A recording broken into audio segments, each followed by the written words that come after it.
तो दोस्तों, इस पार्ट में आप देखने वाले हैं और सन मून एम्पायर के बीच में एक ब्लडी और ब्रूटल बैटल को जिसमें आप देखने वाले हैं को अपने फुल पोटेंशियल में फाइट करते हुए, जो कि बैटलफील्ड में आते ही सन मून एम्पायर के पार्टिसिपेंट्स को एक एक करके जान से मार देती है। तो दोस्तों चलिए अब बढ़ते हैं इस इंटरेस्टिंग सी वीडियो की तरफ। और हाँ, अगर आपने लास्ट पार्ट नहीं देखा है तो लिंक आपको ऊपर आते हुए दिख जाएगी। क्लिक करके जरूर से देख लीजिए। इस पार्ट की स्टार्टिंग वहीं से होती है जहां हमें एरेना का सीन दिखाया जाता है, जहां पर ऑडियंस में से कुछ लोग कहते हैं टांग सेट नया टैलेंट है, वो वाकई में काफी अच्छे हैं और ये बैटल वाकई में काफी ज्यादा मजेदार होने वाली है। जबकि इस तरफ टांग सेट की टीम खुश होते हुए कहती है ये इतना भी बुरा नहीं है, उन्होंने हमारे लिए वीआईपी रूम को चेंज कर दिया है और वैसे भी अब बस 9 टीम्स ही रह गई है। और जब इस तरफ के बारे में सोच ही रहा होता है तभी यहाँ पे कोई बंदा आता है और वो कहता है ये ओल्ड फ्रेंड, काफ़ी लंबे समय से हम मिले नहीं। और ये बात कहने वाला और कोई नहीं जो होता है, और इसकी इस बात को सुनकर जो होता है वो मन में कहता है लॉन्ग टाइम, क्या ये बंदा अंधा हो गया है। और फिर ये जू सांसी से कहता है आखिर तुम यहाँ पर क्यों आए हो। तो जू सांसी कहता है मैं यहाँ पर उससे मिलने आया हूँ जो कि उस साल मुझसे हार गया था, और हमने बस तुम्हारी खातिर जानबूझकर लास्ट राउंड के अंदर हार मान ली थी। तो क्या तुम इस राउंड के अंदर इस चीज़ का बदला लोगे।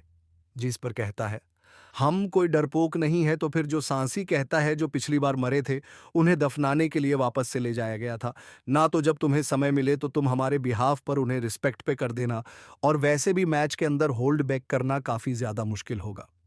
और ये बिल्कुल भी मत सोचना कि ये हम उद्देश्य से कर रहे हैं। तो कहता है तो चलो कंपटीशन में मिलते हैं। और जो सांसी कहता है अब मैं और ज़्यादा कुछ नहीं कह सकता हूँ। वहीं दूसरी तरफ क्राउन प्रिंस जुतियारन कहता है कि तोंग सेक्ट और सन मून स्क्वाड के बीच में जो मैच होने वाला है वो काफी ज्यादा एक्साइटिंग होगा। और फिर रेफरी कहता है दोनों ही टीम्स के मेंबर ग्राउंड में आ जाओ।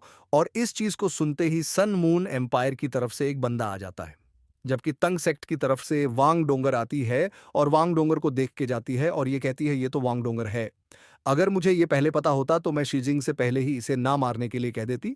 और तभी रेफरी कहता है ये राउंड रॉबिन का पहला राउंड है, तो केयरफुल रहना और कोशिश करना कि तुम दोनों एक दूसरे को हर्ट ना करो, और एक बारी रोक देने पर किसी को भी लड़ने की इजाजत नहीं होगी।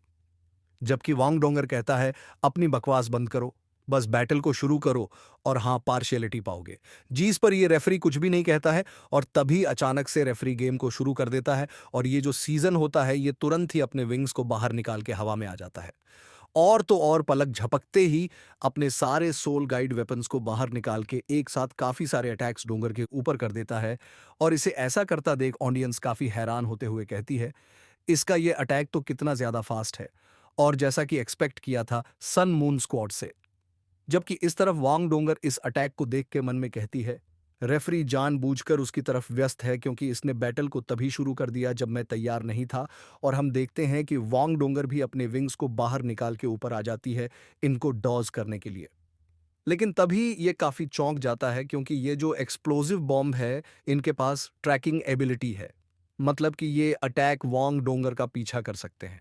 जबकि इस तरफ यूहा बैठे बैठे हार्ट ऑफ पेरिस स्पेक्टा को इस्तेमाल कर रहा होता है, और ये एक तरीके की सोल स्किल है जो कि इनर माइंड को स्पेशल काम में सर के अंदर ले जाती है। और अवेयरनेस को लेके जो एक्यूटनेस होती है वो काफी ज्यादा बढ़ा देती है, लेकिन इसकी भी एक कमजोरी है। इसकी वजह से ये पूरे एक दिन के लिए परेशान होने वाली फीलिंग लेस को रीसन के बेस पे जी एनर्ज करेगा। जबकि इस तरफ वांग डोंगर काफी तेजी से रेफरी की तरफ जाते हुए कहती है रेफरी केयरफुल रहो और हो सके तो जल्दी से जल्दी वहां से हट जाओ। और इस चीज को सुनकर रेफरी को वांग डोंगर के ऊपर गुस्सा तो आता है, लेकिन ये कुछ और भी नहीं कर सकता था सिवाय धूम दबाकर भागने के अलावा। और ये यहां से भागते हुए कहता है आखिर तुम मेरा ही पीछा क्यों कर रहे हो, फॉलो करना बंद करो। जबकि ऑडियंस इस नज़ारे को देख के हंस रही होती है और कहती है ये रेफरी तो काफ़ी ज़्यादा फनी है, और इसे जो ऐसे भागना पड़ रहा है ये चीज़ इसके लिए काफ़ी ज़्यादा एम्बैरस है।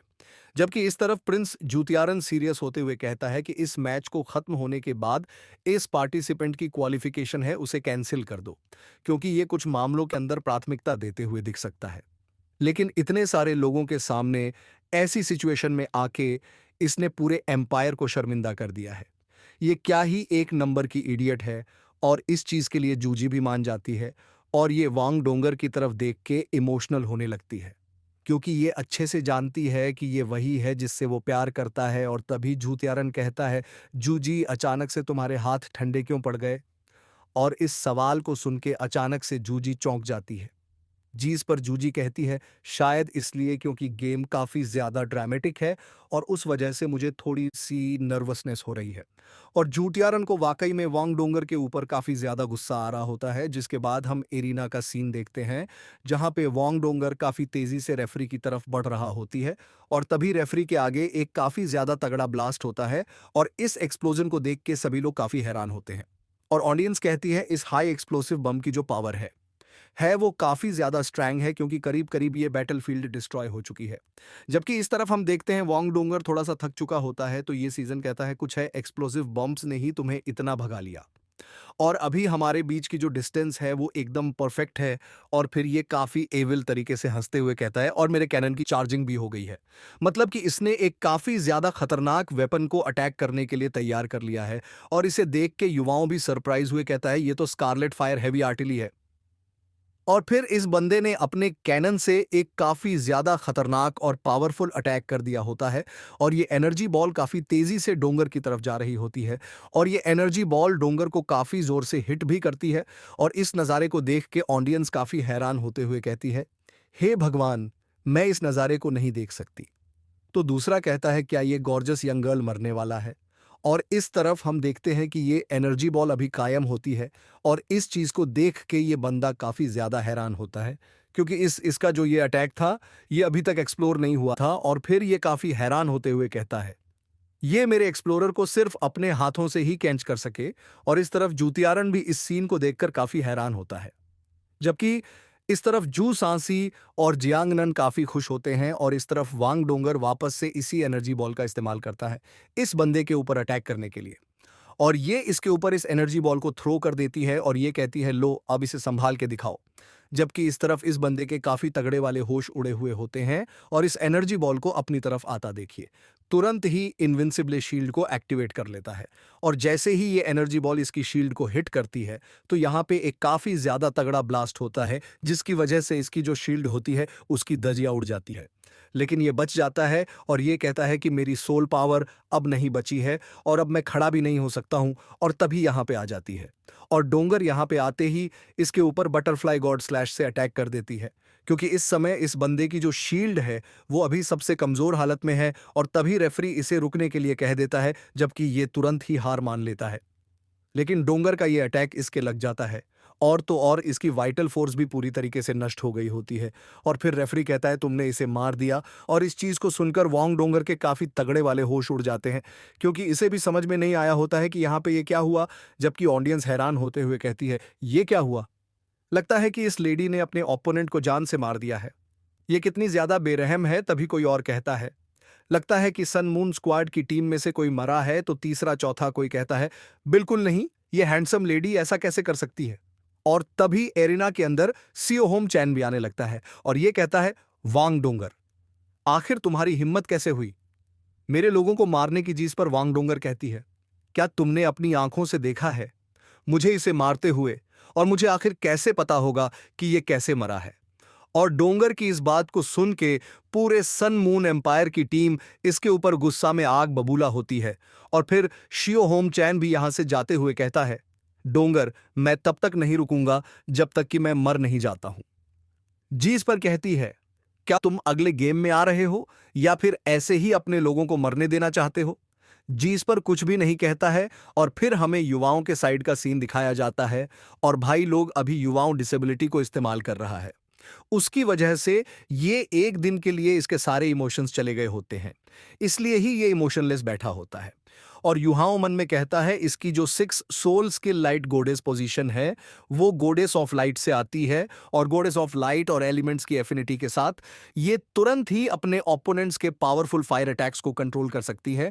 और उसके राइट आर्म में जो फॉल लाइट डीन की सोलबोन अटैच है, उसने लाइट की पावर को एक सिंगल पॉइंट पे कॉन्सेंट्रेट किया और उसे एक अटैक को लॉन्च किया और वो एक ड्रिल जैसा दिख रहा था और वो अटैक सीधे उसकी दिल की तरफ गया तो वो कैसे जिंदा हो सकता है। और फिर रेफरी अनाउंस करता है एलिमिनेशन बैटल के सेकंड मैच के लिए दोनों ही टीम्स के मेंबर्स बैटल ग्राउंड में आ जाओ। और तभी वांग डोंगर इसे रोकते हुए कहता है अरे जरा रुको तो देखो तो एक बार यहाँ पे कितनी बुरी हालत हो रखी है और हम यहाँ पे कैसे फाइट कर सकते हैं। इसलिए मुझे लगता है कि पहले तुम्हें ये ठीक करना चाहिए। जी इस पर ये रेफरी चिल्लाते हुए कहता है, यहाँ पे मैं रेफरी हूँ और मेरे पास हक है ये डिसाइड करने का कि बैटल ग्राउंड को ठीक करना चाहिए या फिर नहीं। तुम बस अपने मैच को कंटिन्यू करो। और तभी हम एक काफी हट्टे कट्टे बंदे को एरिना में आते हुए देखते हैं और ये कहता है, तुमने सीजिंग को मारा है, मैं तुम्हें उसी के साथ दफनाना चाहता हूं, मेरा नाम है। तो वांग डोंगर इससे कहता है, क्या वो तुम्हारा बॉयफ्रेंड या फिर गर्लफ्रेंड था जो तुम्हें इतना ज्यादा गुस्सा आ रहा है? और अगर तुम्हारे पास कुछ भी अच्छा कहने के लिए नहीं है तो मुंह भी मत खोला करो। और इस चीज को सुन के इस बंदे को काफी गुस्सा आ जाता है और ये कहता है कि कमीने कहीं के, मैं पक्का तेरे छोटे छोटे टुकड़े कर दूंगा और का बदला लूंगा। और जैसे ही रेफरी मैच को शुरू करता है ये तुरंत ही काफी सारे कैनन और को बाहर निकाल लेता है। और हाँ दोस्तों, इस चैनल को थोड़ा सा सब्सक्राइब कर लेना। और हाँ, इस वीडियो का लाइक टारगेट है 4000 लाइक का, आप सभी जल्दी से पूरा करवा देना और कमेंट में नेक्स्ट पार्ट लिखकर जरूर से दाना। अगली वीडियो इस चैनल में जल्द ही आ जाएगी, तब तक के लिए बाय बाय, टेक केयर।